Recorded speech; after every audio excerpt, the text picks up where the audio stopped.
What's up, guys? Welcome to an all-new episode of Convos on the Pedicab. I am with a very special guest of mine, aspiring reality television star and Twitter personality, Haley Michaell Robertson, or Haley Michaell on Twitter. That's her handle. Before we get started, wanted to give a quick shout-out to our sponsor, 10th Planet Austin at 10PATX on both Instagram and Twitter. Get woke and improve your jiu-jitsu at the same time. You know, there's a lot of civil unrest going on. Our city's making some very questionable decisions with how they've defunded some of our law enforcement departments. So there's no better time than now to learn a practical martial art that will help you intelligently defend yourself, such as Brazilian Jiu-Jitsu. They also have MMA classes and Muay Thai kickboxing. It's right across the street from the Onnit Gym. You can get a phenomenal workout in. I give it a 10 out of 10. It's between 71 and I-35 on Friedrich Lane, so come check it out, 10PATX. Anyway, both of us are wearing masks. Haley's actually going to New Zealand in about a week, so they have very strict, almost draconian protocols out there. And I'm wearing this mask out of respect for her because she has a very important trip that she's undertaking. Right. For love. Yes, I would say. And I'm wearing this out of respect. And also, you know, I want this to be an inclusive podcast, so we're trying to get people of all walks of life, all political beliefs. So I want everybody to be comfortable. So if you want to wear a mask, then I will wear one out of respect for you. So we're throwing that out there, guys. Anyway, Haley, thank you for coming Well, thank on the you show. for having and, me. Please tell me a little bit about yourself. Who are you? Well, I mean, you and I've met a couple years back, and it's kind of hard to really sum up what I am or what I do because it's been just so different for the past couple of years. And I told you earlier, I think it's really funny that you call me an aspiring reality TV. Well, you auditioned for a lot of reality shows, so you've done a lot of interesting. Yeah. And I have a lot of connections with a lot of different people in different reality shows, which I found interesting as well. But I mean, it'd be fun to do one day. I think you could do it. Yeah. Didn't you audition for like Big Brother and you made a viral video and something happened, but you didn't get on for some weird reason? Share with the class. So my sister's college friend, like best friend, was on one of the seasons, and that was my like big connection of like getting in with the casting people. And so they basically just told me to like make your standard casting video. So I did that, and I got hundreds, thousands of views from that one video, which I thought was insane. So many different comments, and a lot of people really liked me, which made me feel good. And then some people didn't, which that obviously sucked.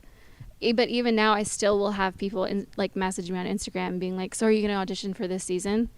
And it's probably not, but that one audition was, I mean, that was really fun, but unfortunately I didn't make it all the way because obviously You never got on. That was a really good video, and I was trying to find it on YouTube, and I couldn't share it, but I really wanted to share the clip because of the video.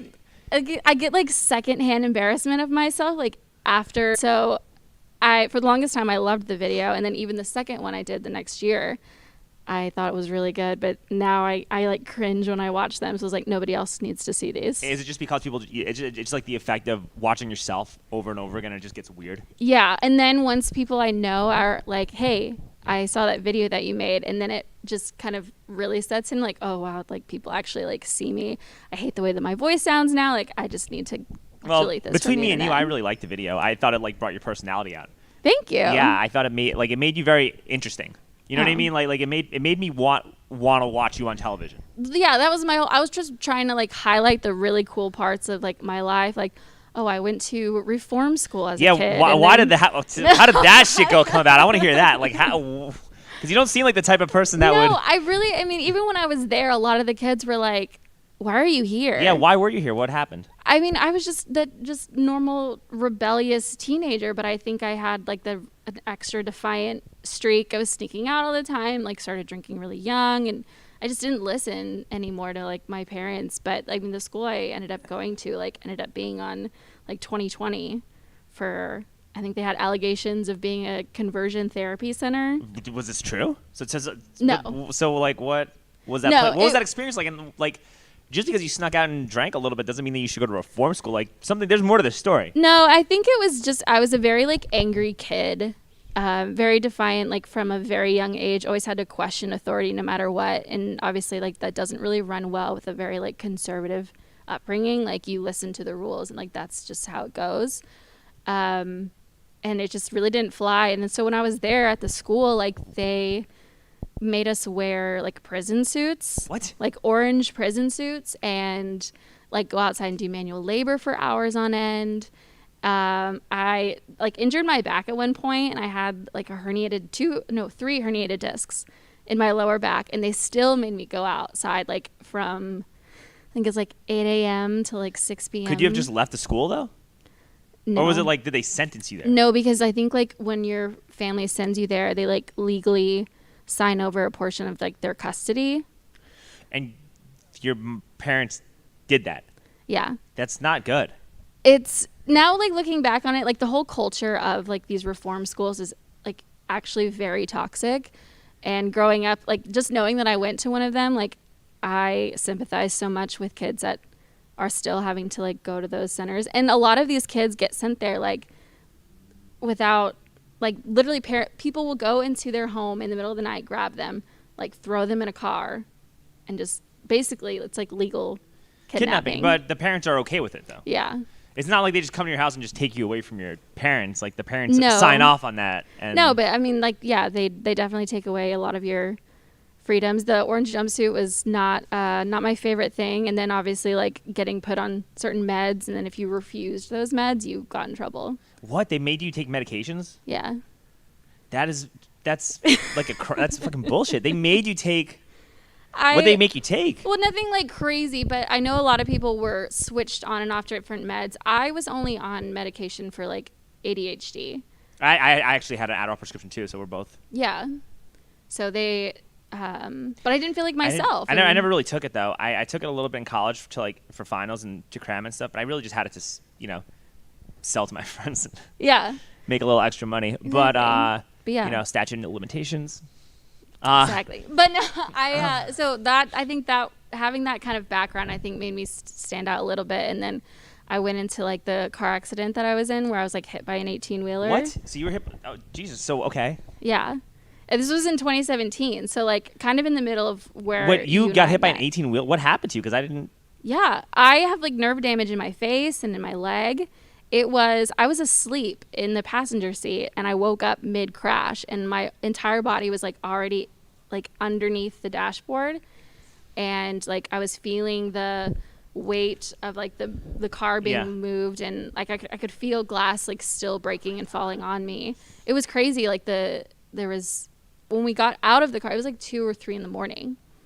The 18-wheeler had driven away, and all of these other people stopped to help us. I went into shock, and they had to like put me in a neck brace, and then they like cut off all my clothes in the ER. It was awful. Damn, but nothing like crazy happened to you though. No, I was fine. Yeah, you know why you were fine though? Because you were asleep. I was asleep. Yeah. You being asleep saved your life.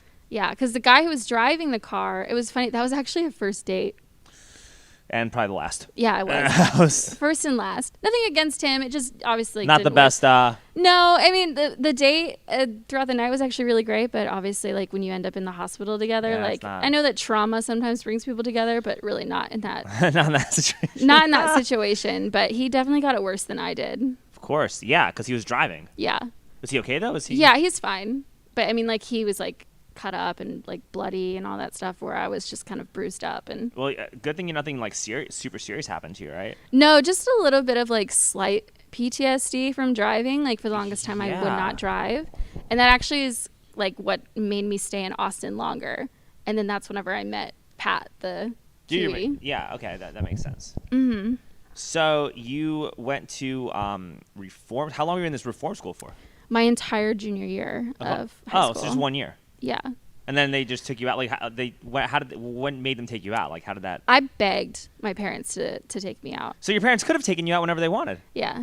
But you said that they gave the custody to the school. So how does that? It's like I know it's not full custody, but I think it's a partial custody, because they can sign off on like certain medical things and take you to the doctor and all of those decisions that would come from being like a parent. They then have that So power. they basically authorized the school to do whatever they wanted to you while you were there, but they could have taken you out whenever you wanted. Yeah. And they didn't. They kept you there for a year. No, I think they were really trying to help. And of course, like they as well get certain types of like therapy to help my transition back home. Dude, how did that like affect the relationship you had with your parents after that shit? Because I would. It really didn't change. I thought I was going to, and I really tried to be like this like good kid. I didn't finish my program. I was no, like, I not mean even, like I would be so resentful of my like family if they did that to if like my mom or dad did some shit like that to me. Yeah, I would be. I don't know that I would like be. I mean, I probably would eventually let it go, but I wouldn't look at them the same way ever again. I mean, like partly it was kind of my idea. Like I wanted to get away. I knew that I wasn't really like doing the best I could for myself. I wanted to get away, but I had no idea what I was in for. So that was definitely a slap. I think 2 weeks in, I was asking to come home.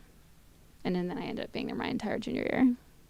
Shit, and then what about senior year? Just normal senior year? And then Senior year was awful because I basically had to do 2 years in one because the school system that I was working through was like all mail in. It was really weird. None of my credits transferred.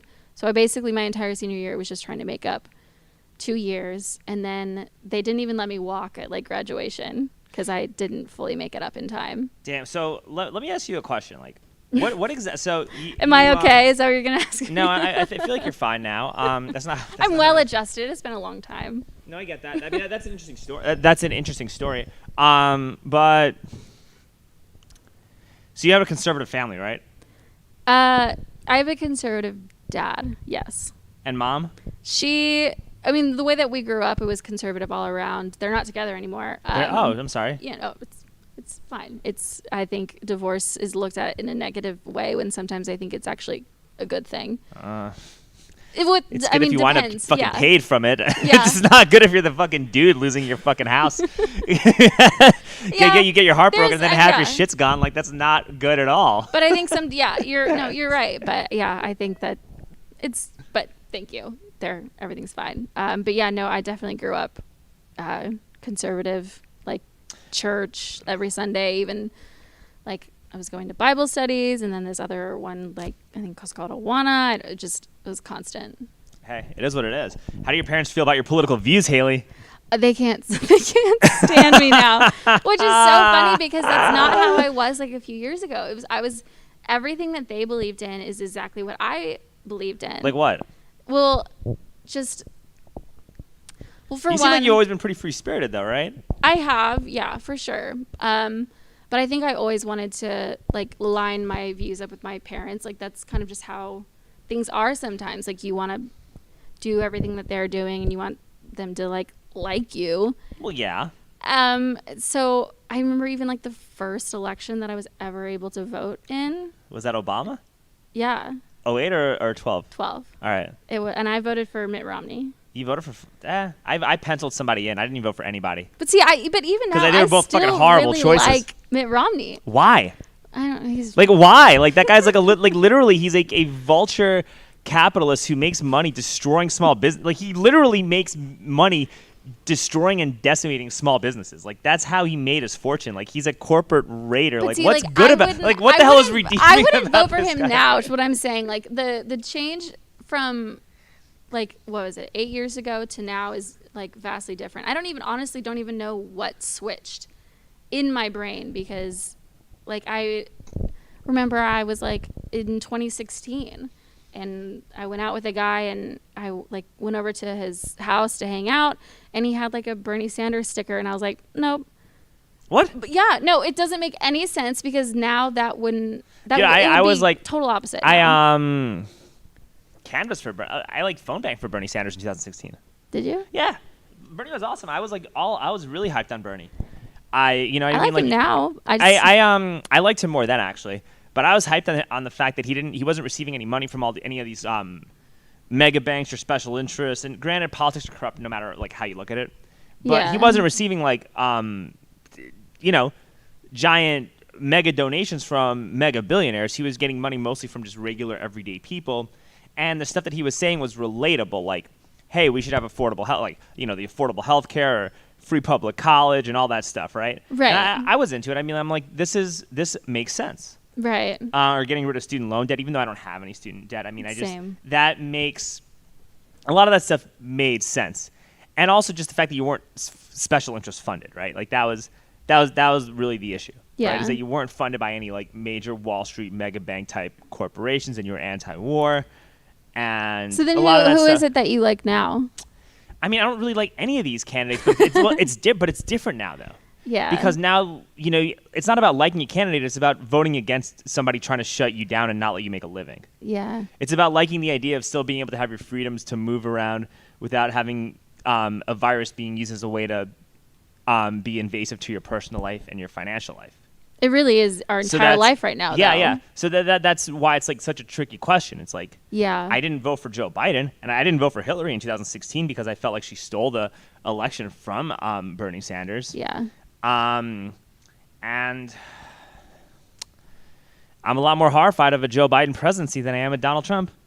Really? Absolutely, yeah. Why is that? Because of the shutdowns. Yeah, I was just saying this the other day. Like I know that they're still trying to figure things out. So come January, if Biden takes office, I fully think that things are going to go back into like a strict, full-on lockdown. So I don't know, actually. But I mean, I won't be here, so it doesn't I matter don't know, for because me. I thought that was the case when I voted. Mm-hmm. But taking a break and understanding how these things work, the president does not have the authority to unilaterally shut a country down. Right. So it's going to be up to the states. I think a lot more states are going to adopt more lockdowns because of Biden. Yeah. Because they might get some more money from the federal government to actually take care of people more. Mm-hmm. But I don't think I think that Texas or Florida or like some of these conservative states are probably going to do what they've normally been doing. Yeah. And that's what I'm hoping, unless there's some like under the table bribes where they're. What about like with all the restaurants and like bars and businesses? Like, do you think that those will still run as they are now, or that they'll kind of go back to minimum capacity again? I don't know. I think it's a tough situation, right? Yeah. Because I give pedicab rides, and this is how I make a living, right? And so I think that you can't tell somebody that they can't operate their business without a plan to justifiably compensate them. How was that, by the way? Like when shit really hit. I was freaking the fuck out because I had no money. I had nothing coming in. The stock market was plummeting. I was like, I was looking in the beginning. I was looking at this like a giant financial opportunity because I'm like, oh shit, I can buy 100 shares of Moderna right now. You know what I mean? But you're not letting me because I can't make a living when the stock market's at a fucking all-time low. Right. Like that's how I was feeling. I was trying to advance my position in life. Yeah. Through this job, and these shutdowns were literally blocking me from doing that, and I had no idea what was going to happen from a financial standpoint. Yeah. Luckily, I got CARES Act. I got unemployment. Okay. Yeah. I got that. I got taken care of. I was okay. And I bought Bitcoin with my unemployment, and I was like, like, God willing, I'm doing okay right now. Yeah. Okay. But our shop is struggling. Like, they still have to pay permitting fees. A bunch of people haven't come back. Yeah. Like they're still on the hook for a lot of money. The city passed this rail bond. Taxes are going to go up 25% while we're in a giant recession to build this monorail and whatnot. You know what I mean? And then our city is trying to enforce a lot of these enforce these closures or enforce the rules to a T, while almost every single bar and restaurant and music venue is struggling tremendously, and no one's trying to help these venues. And if these venues die, my business dies. Eventually, right? Yeah, no, exactly. Even if it gets replaced by something else, the types of people that go to some C3 far-known corporate entity are different than the people that go to Mohawk. And that determines how they pay you and how people treat you. Yeah. And all that stuff. So yeah, this is a big deal. No, I totally get it. It's been weird because I've been working in kind of the bar industry for a while, but I was kind of doing a bunch of different things, just trying to figure out how to make money during all of this. And then, of course, it was always back and forth with certain bars. And then the salon that my mom runs shut down, which we were able to open up just recently. But really, it's only to give like her employees like that extra income. And then come the new year, we're probably going to shut it down again. Why? If you can stay open, stay open. Just because it's not the same as it was before. Like a lot of people still aren't wanting to come. come. So that's the other thing too, right? If these venues stay open, but no one's going to the venues, that's almost worse Yeah. than closing them without a plan to pay them.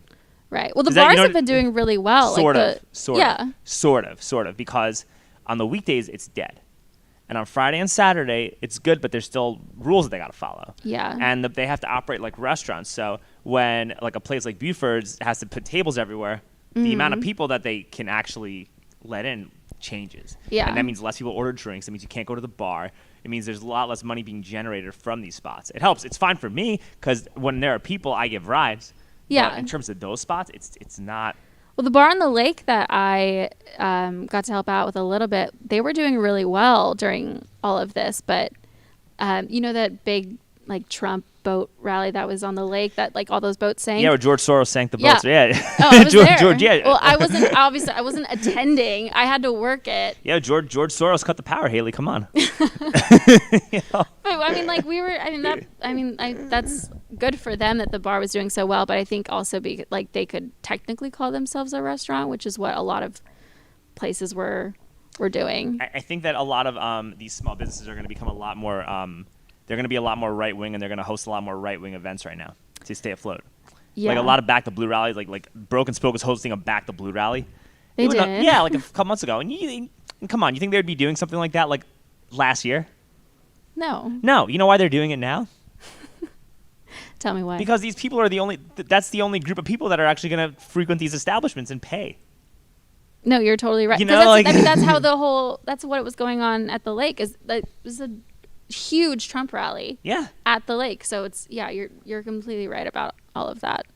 And they paid, and they probably tipped phenomenally. Because they want to spend money. Yeah. They've been locked up in their houses, and they want to help.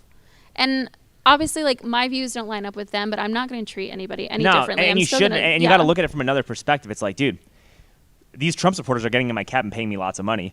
The Biden guys are not. So who do you think I'm gonna like better? Do you know what I mean? Like your perspective on how you see people who support a candidate change when you have a job like this. Yeah. Well, then I work in real estate as well, so that's also been actually still doing well throughout all of this. For now. Yeah. For now. Yeah. But yeah, my girl got a job like making phone calls at like Realtor.com and stuff. So it's nice. She's doing all right. Yeah. But all right. So how long have you done the real estate thing for? I actually got my license in the middle of this whole pandemic. I had to schedule to take my exams. Like they were very strict on capacities who could come in, so it was really hard to get in.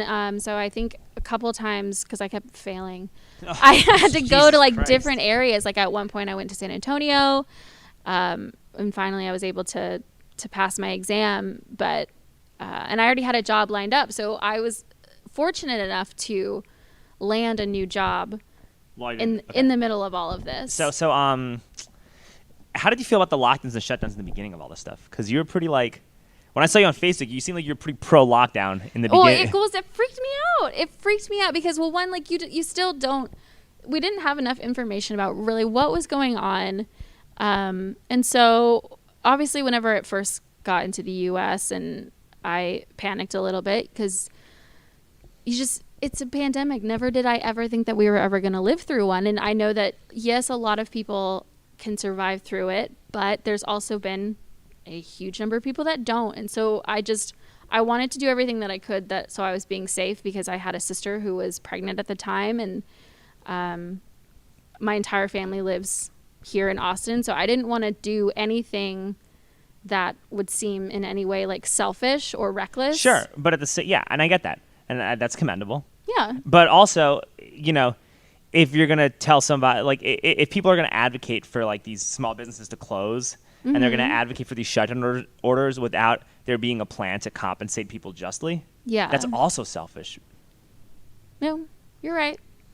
I mean, like, no, and it was that was really hard because I ended up quarantining with my mom, just so we could like actually just be together. And I had no intention of really staying in Austin for that long anyway. So for me to actually get my own place, it only lasted a little while. So it was nice to quarantine with her, but it was really hard seeing her struggle, not knowing how she was going to pay her employees, how she was going to keep running her business. Did your mom have the same viewpoints as you did, or were you guys like arguing about that? No, we don't. I mean, it's been kind of known in our family, like you don't talk about, there's certain things that you don't talk about, and then money and politics are one of those things. So it's funny even now as an adult, my parents kind of like pick and choose when I'm grown. So in instances like that, I'm seen as childish, which is fine. They're my parents. They can say those things. But I understand why they don't really want to get into all of that. But I know where kind of their views lie, and that's fine. I don't have issues with it. But especially with this whole thing going on, I understand why, my parents lean more conservatively and fiscally and all that stuff. Yeah, and I think that once you do better with real estate and you start making more money and you start owning stuff that's yours, you're going to change your views also, which is just what happens. Yeah, no, you're totally right. And so it's funny because, New Zealand had their election this year as well, and a lot of people were like gung-ho. Jacinda Ardern, she's their current prime minister and was obviously like reelected again, and my boyfriend's views and I, like, we're very similar, and that's kind of, if you're gonna, I don't even really know what their parties are called, which I really should learn this, but I do know that if you guys live there, but I'm thinking, so Jacinda would probably be more left, and then her other candidate or opponent, I think her name is Judith Collins, would be more right, and he voted for Judith Collins because he's commends Jacinda and how she handled their shutdown with COVID, because right now they have 0 cases, but he's more open to opening up the country, and because New Zealand economy is like built on tourism, among other things, but tourism is really big over there. And it's hard because of the... Yeah. Okay. And so, and he works in the booze business, but I mean, a lot of that, like, people need their restaurants running. They need people like filling those spaces, and they're not, even though it's open, it's not really open because the tourism is what drives the business. Right. A lot of people like travel to New Zealand every year, and so obviously like they're really taking a hit with all of that because nobody's able to get in. Didn't one of the ministers like get caught violating their own stay-at-home order or something like that because they went to the country with like family, or they got caught at the beach or something in like April? I have no idea. Yeah, there was some article about that. Was it New Zealand? Or yeah, was it was in New Zealand. Yeah. But there was I have no idea. that lockdown in New Zealand was very strict. Oh, so strict. So it was so strict. Tell us about that a little bit, because you probably know a little more about that than. I was supposed to go back to New Zealand in April. So I originally came back to Austin, I want to say it was October of last year, because the visa that I had was set to expire. Mm-hmm. So I came back. My boyfriend came over in December and January. We did like New Year's, all that, and we were like, cool, I'll see you in April. Like, just a couple more months, we'll be fine. And obviously, like, that did not happen, and everything shut down. And then with immigration, I was basically just like dead in the water, like radio silence, heard absolutely nothing. We ended up breaking up for a little while because we truly didn't know whenever we'd get to see each other again. Like, they were giving us absolutely nothing to work with. It wasn't until a month ago where they told us that they were going to start really processing visas, and they had me fill out or apply for a critical purpose visa, visitor's visa, which is single entry. You get 6 months in the country, can't work, it's just a visitor's visa.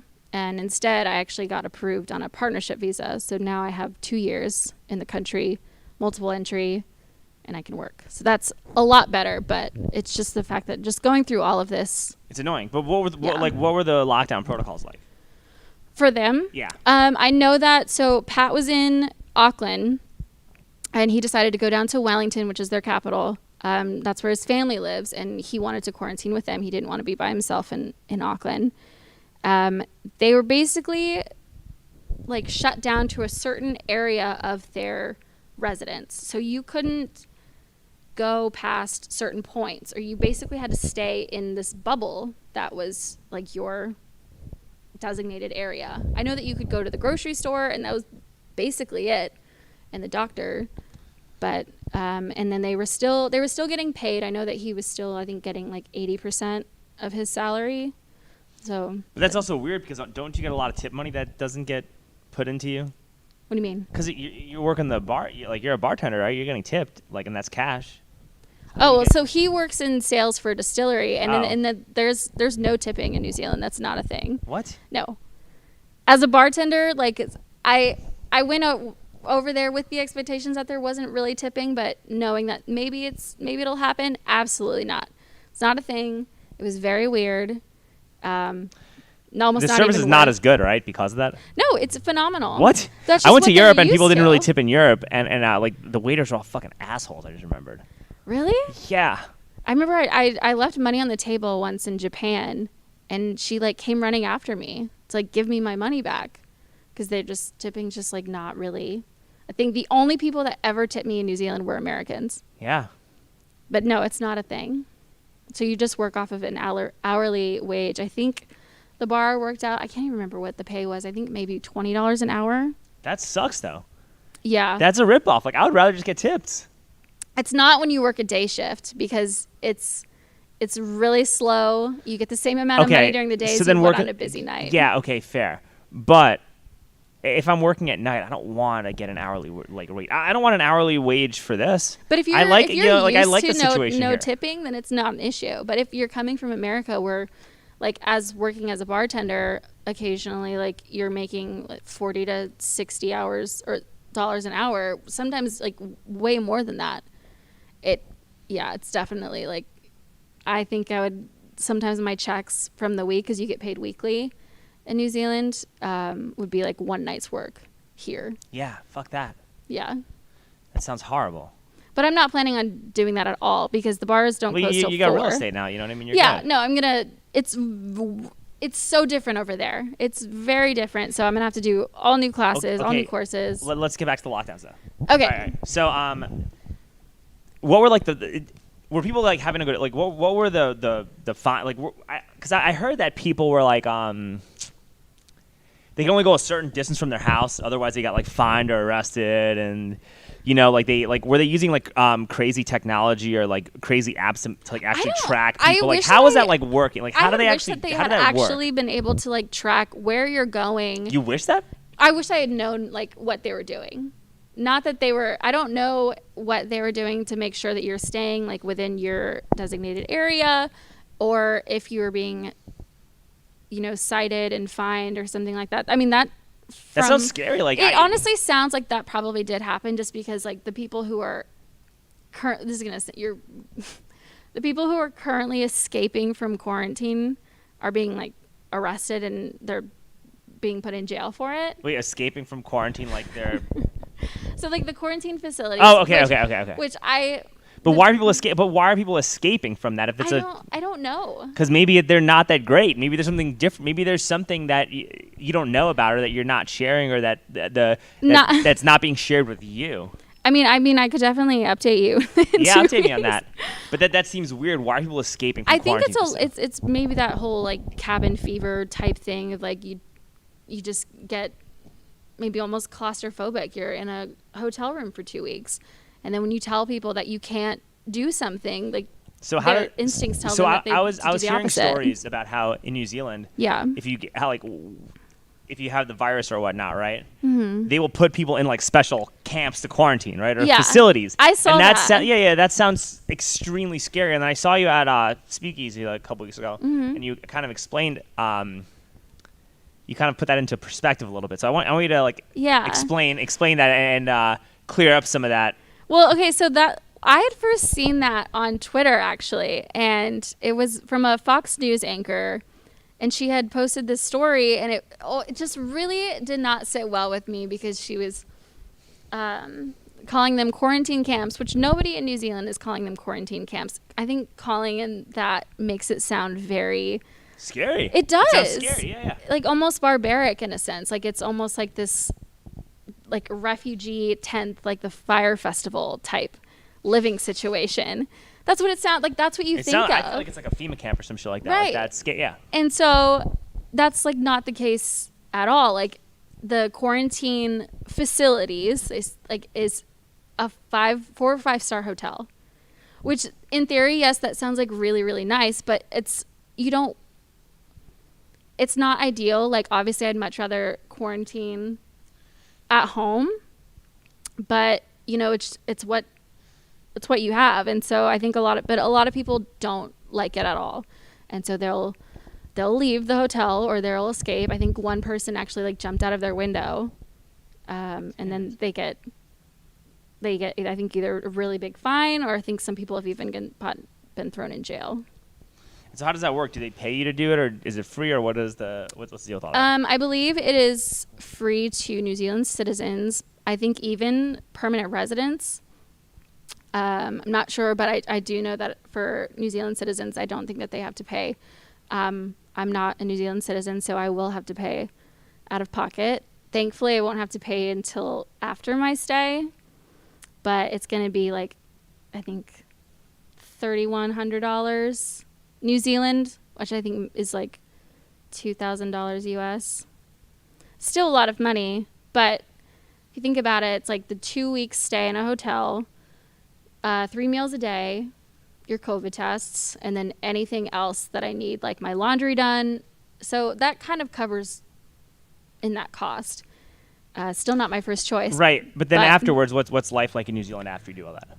It's normal. It's totally back to normal. There's no masks. Like, people aren't wearing masks because they don't have any current cases. I think just recently there was a small community. Yeah, in Auckland. Outbreak. Yeah. I was doing research before. But they immediately like lock it down really quickly again. But as far as So how do they enforce that? Like that's what's crazy, because like there's no way that you could enforce a lockdown in America. You could never do it in terms of like we don't have the infrastructure set up to. We're just too big to we're do too something big. like that. We are too big. We don't have the infrastructure. We don't have the population that's going to comply with that. Right. There's too many guns. Too many people have too many guns. Yeah. There's mixed messaging when it comes to protesting and all of this stuff. Like I don't think that's a bad thing. I think that's like a testament to like how great our country is, that people have freedom and mobility. And you know, look, it just means hey, look, you're not going to do pandemics well. Yeah. Too bad. But that just comes with. I feel like that just kind of comes with living in the United States. Yeah, I think honestly, like if New Zealand was a much bigger country like here in the US, it would be a lot. I think that they would probably have handled it really well as they are. It just would have looked a lot different, just because you can't really manage that many people. But I do think that the fact that, you know, people are able to go about their daily lives as it was at the beginning of the year, I think is great. And I'm really excited to go back.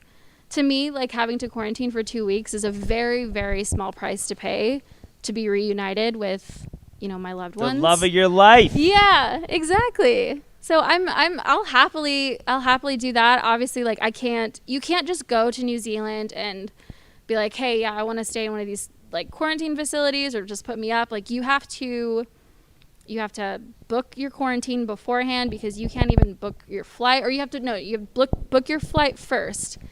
And then you have to book your quarantine, because you have to put your flight info in order to get the quarantine voucher. So then you can't even get on the plane without that voucher. Okay. So it's pretty serious. Yeah, they take it very, very seriously. So one more thing before we wrap up, because we've probably been talking for a good minute, right? I know, you and I just conversation flows. Yeah, that's right. Oh, I got that ability. Anyway, how have the small businesses been affected in New Zealand? Like, do you know, like, how's the like actual overall economy fared in New Zealand compared to like here? I think they definitely initially took a really big hit, just because, you know, like I said, they really thrive off of tourism as well as their exports, and then agriculture as well. But people of New Zealand, like, they're really big on they're really proud of their restaurants and their bars. And so when you don't have that, people were really struggling there. And I think their lockdown lasts for maybe a month. I think it might have been longer than that. I thought it was about a month, maybe two. Like, I thought it was a month. They locked down like hard for a month, and it got like they just. Yeah, but I know that once they opened up again, it was kind of this back and forth thing where they like fully opened up and then they kind of had to shut it down again. And I think that they're slowly starting to build back up, but they're not really doing it as like at the rate that, you know, they would have people could actually come really like back into the country. Right, but people are still going to those bars, like the bars and everything is Oh open. yeah, It's all open. now that It's everything is open. open, like that people are taking full advantage of being able to like be out and about. Like sporting events are back on, and Well, that's cool. yeah, like, And were the bars, were these restaurants, were the venues, were these small businesses getting like compensated to close? Were they getting paid to close? I actually don't know if they were getting paid to close because I probably would have known more of that. Because it's one thing to pay an individual to close, I think but that you got to they pay were- the companies to close too. I think they were definitely getting something from like some type of stimulus from their government in order to help with that. Just because I do know that some people were still getting paid. Because it feels like it's a war on small business almost with this COVID stuff, like our response. Like that's really what it kind of feels like more than Oh, anything. 100%, which really sucks because I really think that small businesses are like the backbone of. But it feels like this is being done on purpose to destroy small businesses, like the responses to this virus. Like at least in America, like it seems like that's being done on purpose. Well, that's really sucks. I mean, I hope that's not the intention, but yeah, no, that's what it definitely like Seems like, feels right? like. Yeah. It feels like that for sure. Like I'd much rather see the small businesses of especially Austin thrive more than the big chains that you see that are still like open and but doing when fine. Mayor Adler's wife owns numerous properties in Austin, Yeah. hey, who knows? Not to speculate. Anyway, Haley, thank you so much for coming on the show. I really appreciate this. This has been an all-new episode of Convos in the Pedicab. Before we go, Haley, just how can we get in touch with you? I am always available on Instagram for sure. My handle is Haley Michaell with 2 L's. I always say, like, don't ever save my phone number. It changes literally every year. So Instagram is definitely pretty much the only and best way to get a hold of me. Cool. All right. Thanks, Haley.